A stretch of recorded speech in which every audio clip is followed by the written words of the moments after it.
Hallo zusammen, in diesem Video möchte ich euch zeigen, wie die Sprachsteuerung der Venue 2 Plus funktioniert. Ich erkläre euch, wie ihr das Ganze einrichten müsst. Zudem zeige ich euch, wie das Ganze in der Praxis funktioniert. Aber ich würde sagen, wir fangen einfach jetzt mal direkt an. Ja, um die Sprachassistenten einzurichten, müsst ihr einfach hier in Garmin Connect hinein und dann geht ihr mal entsprechend auf eure Uhr. Und dann sehen wir hier den Punkt Einrichtung abschließen. Und wenn ihr dann da reingeht, gibt es hier mehrere Punkte, die ihr durchführen könnt. Dann gibt es hier den Punkt Sprachassistenten. Und dann sage ich jetzt hier, ich möchte gerne mal einen Sprachassistenten einrichten. Dann gehen wir einfach hier auf Einrichten. Und dann bekomme ich hier direkt eine Garmin-Webseite, wo mir das Ganze dann nochmal erklärt wird, wie das hier funktioniert. Weil es gibt hier diverse Unterschiede zwischen Bixby, Google Assist und Siri. Das heißt also hier zwischen Google-Handys, Pixel-Handys und Samsung-Handys bzw. iPhones. Ich bekomme dann hier einmal für Bixby eine Beschreibung, wie ich das entsprechend einrichten muss. Beziehungsweise, wenn wir hier weiter scrollen, gibt es hier dann Google Assist, der halt ein bisschen anders funktioniert, beziehungsweise dann auch Siri, die wir dann entsprechend so einrichten müssen, dass die Abfrage funktioniert, beziehungsweise dass der Zugriff dann erlaubt ist. Ich werde das Ganze jetzt mal anhand des iPhones zeigen, wie das funktioniert, beziehungsweise wir machen dann auch gleich noch einen Praxistest. Schauen wir uns das Ganze erstmal bei Siri und Search an. Das ist einfach ganz einfach, da gehen wir in die Einstellung und hier gibt es den Punkt Siri suchen, da müsst ihr jetzt reingehen. Und dann müsst ihr entsprechend hier den Haken setzen bei Siri im Sperrzustand erlauben. Also das hier muss eingeschaltet sein, dass entsprechend dann hier Siri auch im gesperrten Handyzustand zugreifen kann. Der zweite Punkt, der erlaubt sein muss, ist Face ID and Code. Da gehen wir auch mal drauf. Und wenn ich dann hier drin bin, dann muss ich hier ganz runter gehen.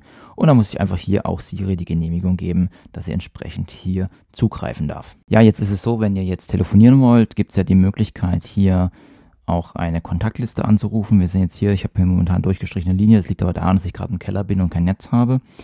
Wir haben jetzt hier rechts eine Telefonliste und hier werden nur Kontakte hinterlegt, die ich wirklich in dem Telefonbuch von Garmin pflege. Das wollte ich euch gleich mal zeigen, wie das funktioniert. Das heißt also, hier wird nicht auf das normale Telefonbuch beziehungsweise die hinterlegten Daten auf dem Handy zurückgegriffen. Das finde ich ein bisschen schade, weil so muss ich jetzt noch doppelt Sachen pflegen. Ist natürlich ein Vorteil, ihr habt dann nur die Sachen dabei oder drauf, die ihr braucht. Aber trotzdem fände ich eigentlich besser, wenn ihr auf die allgemeinen Kontakte zurückgreift. Ja, wie richte ich das entsprechend ein? Das ist eigentlich ganz einfach. Das wird in der allgemeinen Einstellung eingestellt. Und zwar, wenn ihr hier unten auf Mehr geht, dann gibt es hier unten die Kontakte. Und auf diese Kontakte wird übrigens auch zurückgegriffen, wenn ihr zum Beispiel Live-Track macht oder die Notfallkontakte. Dazu habe ich auch mal ein Video gemacht, das verlinke ich euch mal. Und dann gehen wir einfach hier rein in die Kontakte, dann sehen wir uns einfach die Kontakte, die ich jetzt hier entsprechend schon hinterlegt habe. Wir sehen auch, das Ganze ist nur bis auf 50 Kontakte eingeschränkt. Dann gehen wir jetzt einfach wie folgt vor. Wir gehen einfach hier auf die 3 Punkte hier oben und dann sage ich hier Kontakte erstellen. Kann ich also selber welche erstellen oder ich kann die dann entsprechend auch hier aus meiner Telefonliste herausholen. Wenn ihr den Personen dann entsprechend auch Tracking-Daten schicken wollt, müsst ihr auch noch die E-Mail-Adresse hinterlegen. Und jetzt ist es eigentlich ganz einfach. Ihr habt hier diese ganze Liste. Also ich würde jetzt natürlich die Namen hier jetzt nicht anzeigen, da aus Datenschutzgründen. Aber ihr seht, hier ist dann alles alphabetisch sortiert. Und ihr könnt dann entsprechend, wen ihr wollt, auswählen, anhaken und dann sagen, ich möchte hier die Person hinzufügen. Dann gehen wir einfach auf Fertig. Und dann werden die ganzen entsprechend in den Kontakten hinzugefügt. Dann bekomme ich als auch noch eine Fehlermeldung, dass Kontaktinformationen bearbeiten, dass einige Telefonnummern falsch formatiert sind. Ihr seht dann auch, was dann entsprechend als Warnung kommt, sind hier die Ausrufezeichen. Und wenn ihr dann entsprechend in den Kontakt hineingeht, dann seht ihr auch, hier ist nochmal das Ausrufezeichen aufgeführt. Da müsst ihr einfach auf Bearbeiten gehen. Und das Problem an der Stelle ist einfach, dass das Ganze dann als mobil hinterlegt ist. Wenn er einfach sagt, Telefon hinzufügen, dann funktioniert es auch. Also ich weiß nicht, warum der ein Problem hat mit mobil, aber das scheint ein Problem zu sein, dass das nicht so ganz funktioniert oder nicht unterstützt wird. Ja, um die Sprachausgabe nutzen zu können, beziehungsweise auch damit telefonieren zu können, müsst ihr natürlich immer das Handy dabei haben. Das bedeutet, es muss in der Nähe der Bluetooth-Reichweite sein. Ja, ist aber so, ihr habt zwar jetzt die Kontaktliste verwaltet, das ist aber eigentlich gar nicht zwingend notwendig. Das ist nur notwendig, wenn ihr über die Uhr, über die Kontaktliste arbeiten möchtet. Es ist zwingend notwendig für das Live-Tracking, aber nicht fürs Telefonieren, weil beim Telefonieren könnt ihr tatsächlich dann auch über Siri, in dem Fall ist es bei mir Siri, dann den Kontakt, den ihr hinterlegt habt, ansprechen bzw. anrufen. Das funktioniert genauso, wie wenn ihr jetzt Siri auf dem Handy nutzt.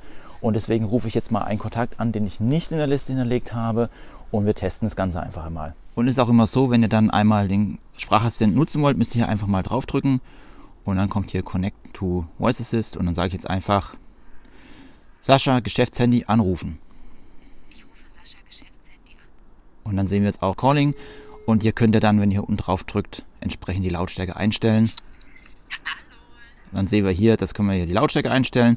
Ja, hallo, grüß dich. Kannst du mich gut verstehen? Ich kann dich gut hören. Ich hoffe, ich bin jetzt nicht zu laut. Ich heb dich mal kurz ans Mikrofon. Ja, das war mein Junior. Kannst du mal kurz was sagen? Ja, unser Junior darf gerade kurz Pepper Woods gucken. Ja, super, danke.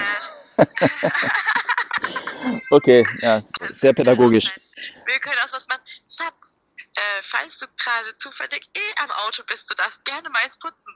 Oder was ist eine gute Sache? Was man nicht so Okay, also es scheint zu funktionieren, sie scheint mich zu verstehen. Und wie ist die Sprachqualität? Sprachqualität ist super, wie beim normalen Handy-Telefonieren auch. Ja, perfekt, sehr gut. Ja, das war jetzt das Anrufen und ja, dann würde ich sagen, kannst du mal auflegen. Bis gleich. Danke, tschüss. Eine weitere Möglichkeit, die Sprachassistentin zu nutzen, ist, wenn ihr Kurzbefehle hinterlegt habt. Das könnt ihr zum Beispiel beim iPhone machen. Und da genau die Befehle, die dann da sind, wie auf dem Handy, funktionieren dann auch entsprechend dann hier auf der Uhr. Und wir werden das Ganze jetzt einfach mal hier ausprobieren. Ja, für mein Auto nutze ich Watch for Tesla. Das heißt, ich kann hier meinen Tesla sprachsteuern. Also wenn euch das interessiert, ich kann euch das Video mal verlinken. Und ihr könnt dann entsprechend hier auch die Kurzbefehle nutzen. Und hier demonstriere ich einfach mal ganz kurz, wie die Kurzbefehle funktionieren. So, dann haben wir hier nochmal Voice Activated und dann sagen wir roter Flitzer Frank.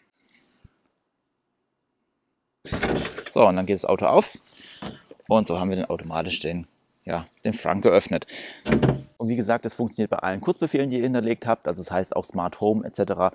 könnt ihr damit dann entsprechend steuern, ohne Probleme. Das ist quasi eine Erweiterung zu Siri. Also wenn ihr das Telefon in der Hosentasche habt, könnt ihr es dann entsprechend bedienen. Und die Problematiken, die dann jeweils die entsprechenden Sprachassistenten haben, habt ihr natürlich dann auch. Aber das liegt dann nicht an der Uhr selber, sondern am Sprachassistent. Ja, ich hoffe, ihr konntet einen kleinen Eindruck gewinnen, wie das Ganze funktioniert. Ich bin sehr zufrieden mit der ganzen Sache. Das Einzige, was mich vielleicht ein bisschen stört, ist, dass man ständig den Knopf drücken muss, damit die Sprachassistenten aktiviert werden oder der Sprachassistent aktiviert wird.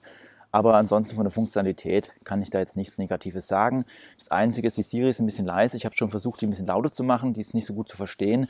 Aber die Telefongespräche kann man dann entsprechend lauter machen. Dann funktioniert das eigentlich ganz gut. Wenn euch das Video gefallen hat, dann könnt ihr auch gerne nochmal, wie gesagt, bei Watch for Tesla vorbeischauen. Da habe ich mal erklärt, wie das Ganze mit der Tesla-App funktioniert. Beziehungsweise, wenn euch Garmin-Videos generell interessieren, dann könnt ihr in dieser Playliste nachschauen. Da habe ich alles zusammengefasst zur Playliste. Und wenn euch die Venue 2 Plus interessiert, dann könnt ihr unten nochmal schauen. Ich habe hier ein Video, wo ich die Uhr schon mal im Grunde zeige. Ich werde die jetzt entsprechend nochmal testen und wenn ihr nichts verpassen wollt, lasst auch gerne ein Abo da. Ich würde mich freuen, euch hier wieder begrüßen zu dürfen. Ansonsten wünsche ich euch alles Gute. Bis zum nächsten Mal.